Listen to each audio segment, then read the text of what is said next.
Hi అండి, అందరు ఎలా ఉన్నారు? ఈ రోజు వీడియో వచ్చేసి how to find your skin type. Me skin type ని మీరు ఎలా కనుక్కోవాలి? నాకు చాలా మంది మెసేజెస్ చేశారు, అక్క మన స్కిన్ టైప్ ని మనం ఎలా కనుక్కోవాలని చెప్పి. ఈ రోజు వాళ్ళందరి కోసం ఈ వీడియో అయితే చేస్తున్నా.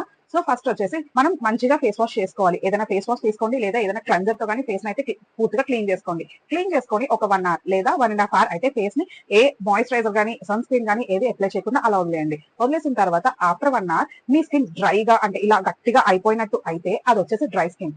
ఏమి కాకుండా లైక్ ఆయిలీగా మెరుస్తున్నట్టు కనిపిస్తే ఆ స్కిన్ వచ్చేసి ఆయిలీ స్కిన్. లేదు, ఇది వచ్చేసి టీ జోన్ అంటారు మనకి. ఈ టీ జోన్ లోనే ఓన్లీ ఆయిలీగా ఉంది, రిమైనింగ్ ఈ చీక్స్ దగ్గర అంతా డ్రైగా ఉంది అని అనుకుంటే అది వచ్చేసి కాంబినేషన్ స్కిన్. లేదు, 1 hour తర్వాత మన స్కిన్ పైన రెడ్డిష్ కానీ లేదా ఇచ్చింగ్ కానీ ఏదైనా వస్తుంది అని అనుకుంటే అది వచ్చేసి సెన్సిటివ్ స్కిన్. లేదు, మనకి ఫేస్ వాష్ చేసిన తర్వాత నాకు ఎలాంటి తేడా లేదు, లైక్ ఆయిలీగా లేదు, డ్రైగా లేదు, అలానే ఇచ్చింగ్ కూడా లేదు అని అనిపించేటప్పుడు ఆ స్కిన్ వచ్చేసి నార్మల్ స్కిన్. సో మీరు ఏ స్కిన్ నాకు కమెంట్ సెక్షన్ అయితే కమెంట్ చేయండి. ఈ వీడియో కనుక